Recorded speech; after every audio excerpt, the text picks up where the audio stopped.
What's up, nieces and nephews? Welcome back to the congregation. All right, today, it's been a little bit over a month since I worked on the oil issues that I'm having on this old Dyna. When I talked to both Shelby and Pedro, both of them say that it could be the oil pump, but we need to kind of narrow it down. I think, and now I'm not a technician, obviously, I think there's some stoppage in the oil lines and or the breather lines. So what I did was I bought a length of 3/8 inch inner diameter transmission oil cooler hose, and we're going to replace, or at least troubleshoot, some of the hoses that are already running through the oil system. I may not have to replace them. If I can pull them off and determine that they're not clogged up, then there's really no reason to replace them, but I bought a length of tubing just in case.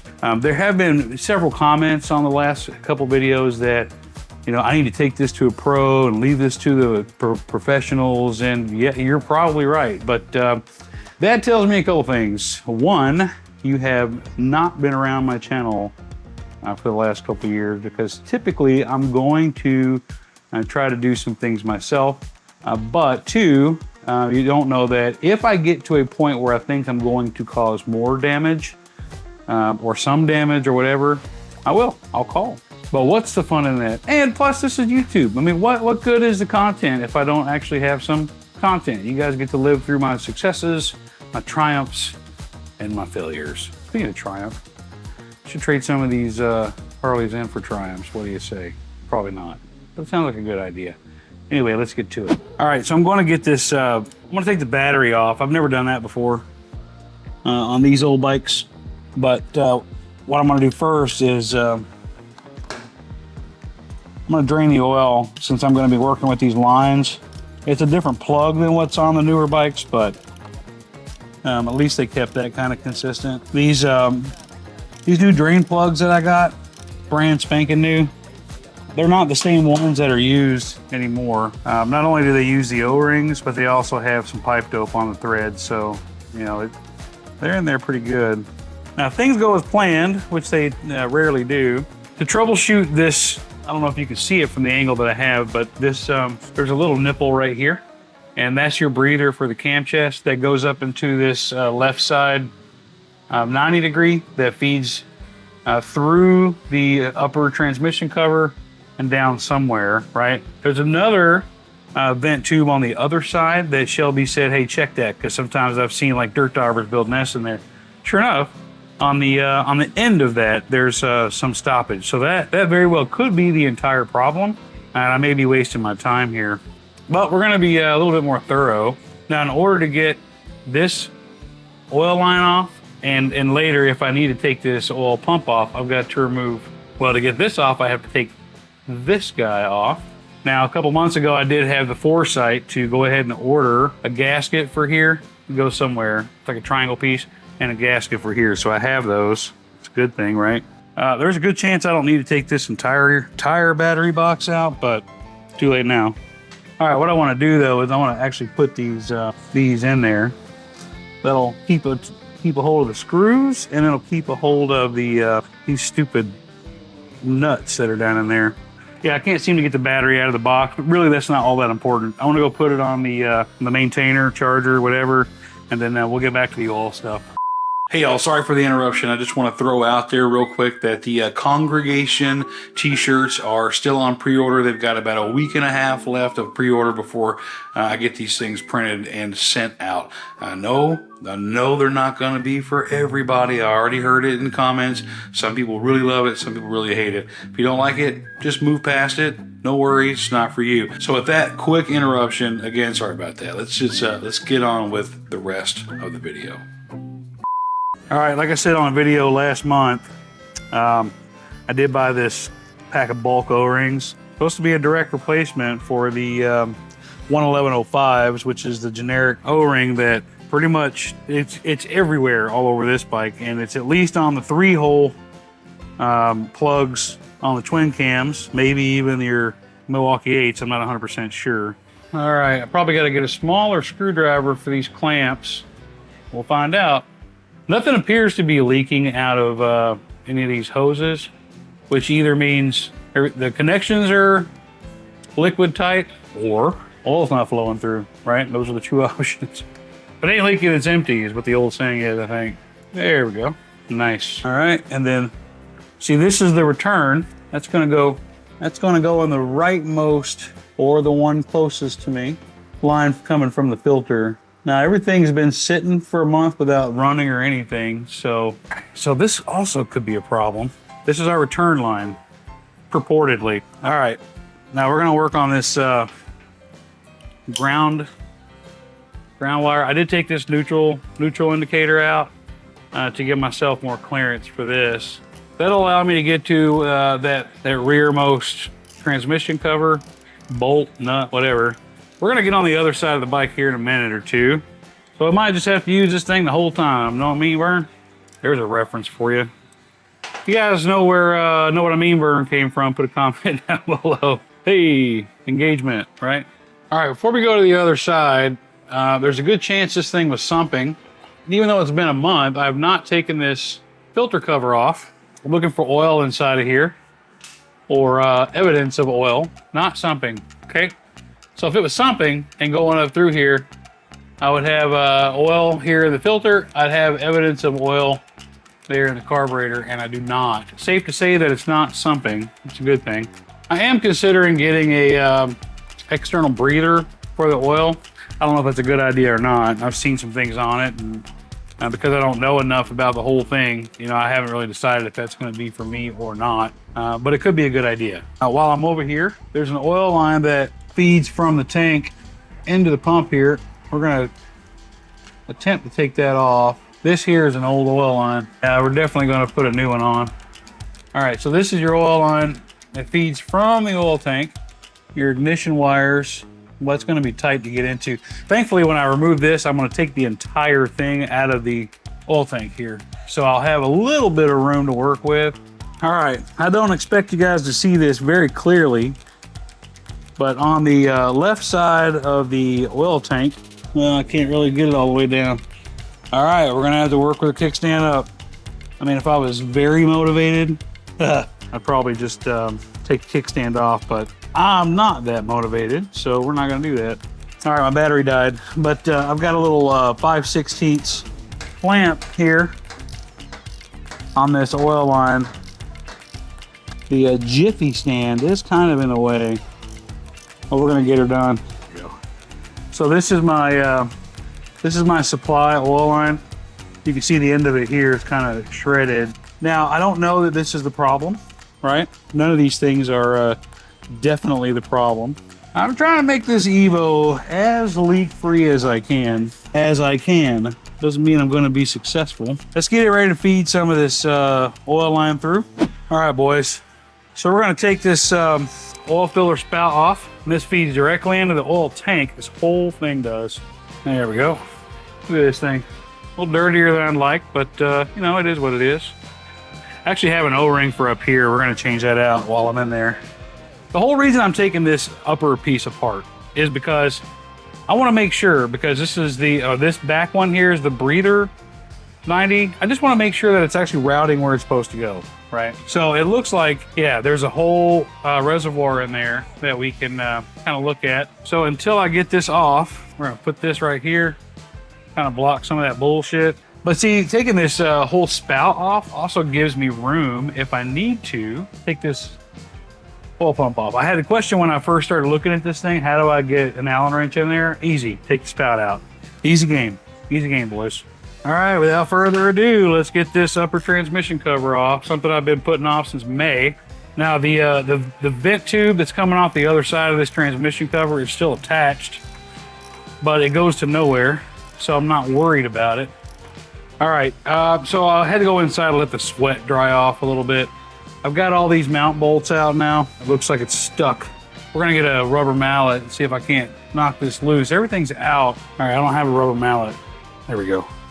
This is gonna expose the top of the transmission. All right, well, there's the top of the transmission. Your shift cam. Here's our upper transmission cover. This is supposed to be a vent tube, and it is completely, I don't recommend sticking your mouth on it, but if I blow on this thing, nothing. That's the problem. Tastes like dirt. Probably because it is dirt. I'm feeling good about the direction I'm going in, and when I show you guys where I think the problem is coming from, think we're all gonna be a lot happier. All right, I'm gonna get this old gasket off. Looks like I'm gonna have to scrape it with the razor. I'm gonna clean up this housing, make sure it's free from any of this bullshit that's on the side here before I stick it back on. And then we're gonna be good to go. Now we can see how this just goes. There's like a little here. Let me show you guys. So I look at the vent line and the return line. Both of them just go into these little reservoirs, which feed directly back down into the oil tanks. I was kind of wondering how that was routed, so it's a good thing I took that off. So now I know. I don't know what the gears are supposed to look like in there, but they look pretty good to me. I mean, from an untrained eye, right? So we're gonna get that gasket material cleaned off of the cover, get the new gasket on there, and then start rerouting these lines. And then while I'm rerouting the lines, I'm gonna show you the problem that I found, aside from that breather tube being just completely blocked up. All right, boys, we got that cleaned off. Now, if I was smart, which I'm not, I would go ahead and run a new vent tube off of this thing.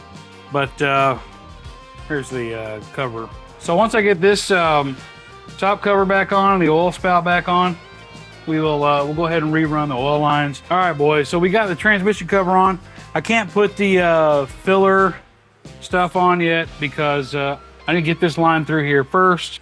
I don't know how much line I need. So here's the old feed tube. I wish I could reuse this. This thing's just trash though. Preformed line. I mean, only thing is like this end is gonna leak really bad. So I can't really use that. So we're gonna have to feed it through. We're also gonna have to feed this guy back up to here. But we're gonna have to do that after the filler's back on, the filler spout's back on. So I'm gonna cut off this much. I hope I'm not wrong here. And I've got to get this onto this barb without totally destroying this thing. All right, let's see what we can do here. I gotta grab it and have leverage on it. Oh yeah. Okay, not as difficult as I thought it was gonna be. I know you guys can't really see this. We got it. I don't want to tighten it yet because I want to make sure I have enough room on the other side. I'm not going to record it because I can't really get the camera under there. I'm going to see if I gave myself enough line to reach that around there without causing a 90-degree like cutoff. So we'll see you in just a minute, hopefully. Okay, so now for the, I don't want to call it the main event because the main event is going to be whether this thing works or not. But I want to show you exactly what I found in the shop manual that I do have access to. As you guys can see, I got this transmission cover back on, this spout back on, and I've got the main feed line from the oil tank back on. So here's the problem. Aside from having that clogged up breather, according to the manual, I'll flash some images up here. According to the manual, this line here, the furthest to the right, or the closest to me working on this side, is the feed line from the oil pump. As you can see, they've got this line here going to the oil pump. So I've got my fingers crossed that once I fix these lines and I route those properly and I put that breather line back on, and hopefully that does it. I took my glasses off. I'm sweating too much. It's dripping down in there. So now I don't have any oil, so I do have to go get some oil before I can even find out if this thing works or not. That's poor planning on my part, but we're gonna route these oil lines, go get some oil, fill this thing up, and then fingers crossed everything works as planned. All right, first things first, we're gonna get this errant line off of here. I probably should put my glasses back on, honestly. Okay, dump that oil out of there. I feel a lot better now about this routing. Again, I don't know, talked about my old brain before. I can't wrap my head around why this would make a difference. If you guys know, tell me. I feel like one just goes, it pumps it to the filter and back out. I feel like the pump is doing all the work here, not really the line routing. Maybe I'm wrong. You know, somebody help me out there and let me know. All right, this is the point where Shelby and I had disagreed. I'm not trying to discredit him at all, obviously. And he didn't think this oil line routing up here was right. Turns out it is. There's a lot of soft tail shit out there that kind of skews the idea on how oil lines are routed, and this is a little bit different. So I'm gonna stick this guy on here. All right, we're gonna get that right there. Perfect, look at that. If I pinch this too much in here, it's actually gonna pinch the oil line itself. That's definitely not what I want. So we're gonna have it out here just a hair. Okay, I'll stick this one in here. There we go, that's routed. That's exactly how I wanna see it actually. So I've got it coming down this way. I've got it on the back of this feed from the oil tank. There we go. We're getting there, boys. Okay. All right. We got a little bit of hose left. So this one is going to go here. Get this old clamp back on. I like this clamp a lot. There we go. Look at that. What I want to do is I'm going to look at my picture and make sure this is right. Pump to filter is the outside one. Pump to filter is the outside one. We're going to call that one good. There we go. All right. That ain't going nowhere. Hell yeah. So I've got this much tubing left. I've got to run one from here to there. This is just a vent, so there shouldn't be any pressure whatsoever. This is another option, or this is another place where I could probably get a vent or a breather, a little filter. I think a lot of people do that. All right, fam, welcome back. Today is day 2, and we had to wait until today because I didn't have any oil. It's piss poor planning. I had an entire month to get oil knowing I was going to do it. So I'm going to put these probably a little bit more than 3 quarts in. And like I always say, you guys are going to see my successes and failures. So fingers crossed that opening up the vent line, making sure everything was clear, and rerouting those oil lines from the filter does the trick. We are going to start the bike without the exhaust on because if I don't have pressure, then I'm probably going to have to change the oil pump. Right now I'm in it for very minimal cost, just basically the price of the length of tubing that I bought to reroute those oil lines. So without further ado, let's put this oil in and we'll start her up. All right, fam, I know I said the next thing was going to be starting the bike, but it's been about 3, maybe 4 hours later. It just so happened as I was about to put oil in, I got a phone call from my friend Saddle Tramp, and he just wanted to chit chat how I liked the Evo, whatever. And I kind of gave him my rundown of things I've been dealing with over the last month or so. And he recommended that I use SAE 60, still dyno oil, but I noticed a little bit of engine clatter on the last time I ran this bike. But this time, he said a lot of that might be to do with the oil. We'll see. I mean, it's better safe than sorry, right? So I just put a new filter on it. I put 3 quarts. This whole oil system's dry since I changed the lines and the filter and everything. So I put 3 quarts in the tank like it was called for in the manual. I filled up the filter about 3/4 of the way, so she should be good to go. Charged the battery yesterday. Fingers crossed. I'm nervous. This is either going to be a success or a failure. All right, there's still no exhaust on it, so fuel is on, enrichener's up. Let's give her a couple flicks. Oh boy, here we go. See the oil lights on up there?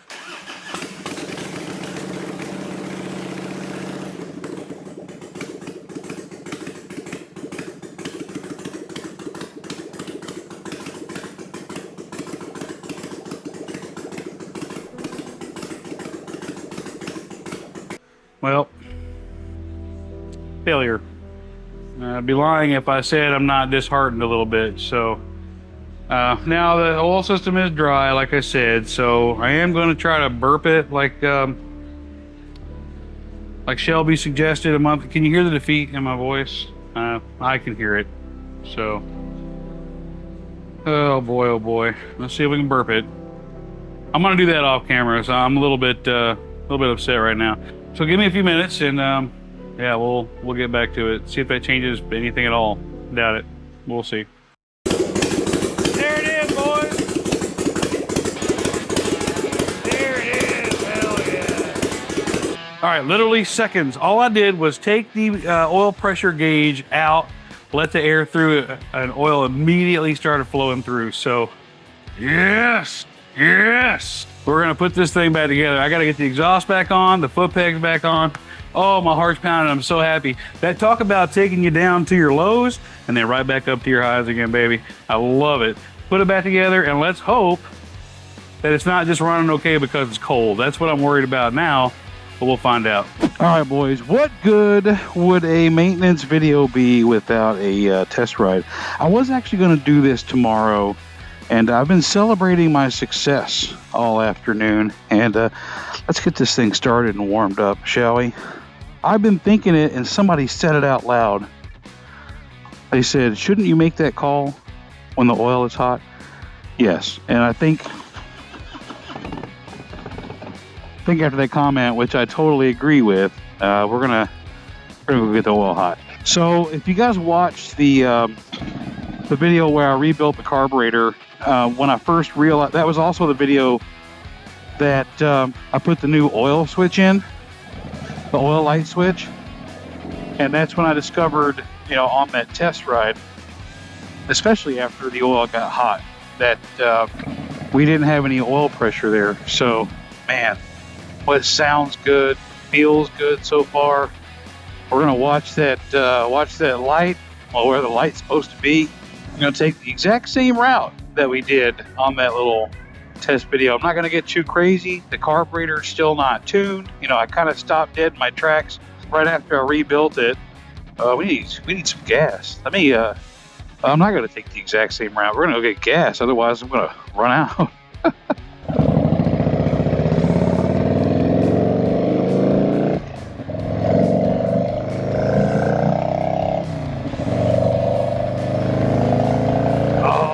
Yep, she's not a powerhouse, man. It's just a lot of fun. I don't know. Maybe it's because it's a different motorcycle. I mean, I ride the Road King, right? That's a different vibe. This one is, you know, it's nice and tight, nice and stiff. But we're gonna get up here and get some gas, and then, yeah, I'll catch back up with you as we get closer to operating temp. Okay, we're so far so good. I think the oil is either at or just about at operating temperature, and I don't have the light. What I keep doing is I keep checking down at the gauge, and about this RPM range, you know, I'm between 16 and 20 psi. When I stop, it does drop down to the gauge drops down pretty low. But what I want to say with that is that when I talk to Pedro, you know, Portugal Wanderer, he told me, he said, I don't like those gauges because when the oil gets hot, it doesn't like to read. Well, okay, so this kind of lines up with what he says. And what I want to do is I want to just stop and put it into neutral and let it kind of sit idle and see that, you know, it's either like where the pressure gauge is sitting. It should not want to go into neutral. Yeah, I don't know if you guys can see that or not, but yeah, the gauge reads no pressure. Let's turn it off. Okay, well, I lost my oil light. All right, cool. Son of a gun. Well, one thing I can say for sure is that the gauge is reading when I'm moving. It doesn't like to do anything at idle. That's exactly what Pedro said.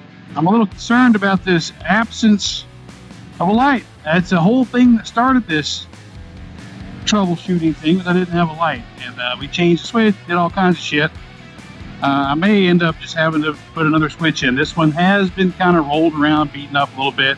And from what I understand, they are a little bit fragile. So, I couldn't feel the light bulb. I don't know. But, you know, if everything is fixed, which, yeah, we're still in the 16 or so PSI range. But again, it doesn't, like he said, it doesn't like to read when it's hot. So if it is fixed, man, there's nothing like that feeling, right? Where, you know, you worked on something and it worked out. So yeah, we'll get on back to the house. I'm gonna dig with that light. I did change all of the light bulbs back a couple of months ago, and they are kind of sensitive in there. And I still have pressure on the gauge, so as long as I got pressure on the gauge, man, it's good. You know, like I read and heard, Harley motors don't need pressure; they need volume. So I figured anywhere from 15 to 20 psi ought to be pretty good, right? I don't know. I'll check with Shelby, but for now, I think we're gonna call it good. So, all right, boys, let's get back to the house, and we'll see you there. All right. So clearly, there's something electrical. I think I'm going to have to adjust the idle up a little bit because the oil light is now working. So back when I was parked in that church parking lot, I didn't have a neutral light and I didn't have the oil light. Now, I had it. I just had it. Okay, very strange. Well, it was just on, and it went off when I moved the throttle up a little bit. Surely, yeah, there can't be any pressure in there right now, right? All right, we're gonna mess with this a little bit. It bothers me. So it could be a bad switch again. Boy, boy. I don't know. We're gonna figure it out. I just had it right back here. It was trying to flicker a little bit while I was at low idle, and then yeah, I don't know. We're gonna continue working on that. Overall, I'm satisfied that that the gauge works correctly. You know, we were hanging out, you know, as I looked down, probably around 15 psi after the oil got nice and hot. So, yeah, we'll see. We'll see you here in a little bit when I figure this out. All right, boys. I wasn't going to get the camera out right now because I was a little frustrated, but I did get back here. The engine oil is plenty hot. So, yeah, now I don't know if you can see that there. Here, let me turn this camera around and make sure you can see it. We've got the oil light, and when I start it with oil hot. All right, so what I'm gonna have to do is, like I said, I hadn't adjusted the carburetor yet, so I'm definitely gonna have to get in there and do those adjustments because it doesn't take much gas at all to trigger that switch. What I am concerned with is why was I not getting the oil light? You know, is the switch bad? Is the wiring bad? Is there something loose in it? That's something else to troubleshoot. I did take off the face, the oil gauge itself a few minutes ago. If you can see, I've got a nice little spill to clean up down there.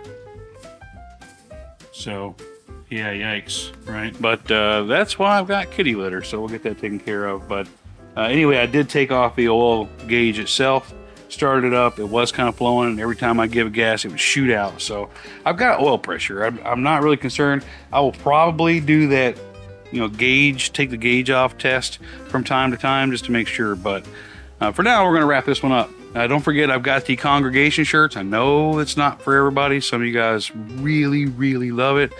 Some of you guys really, really hate it. Those pre-orders are still going on, at least for the next couple of weeks. Get your orders in. Yeah, thanks for coming along for this video. I think we still got a little bit of work to do on the Dyna before I'm completely satisfied with it. And yeah, until next time, we'll see you later.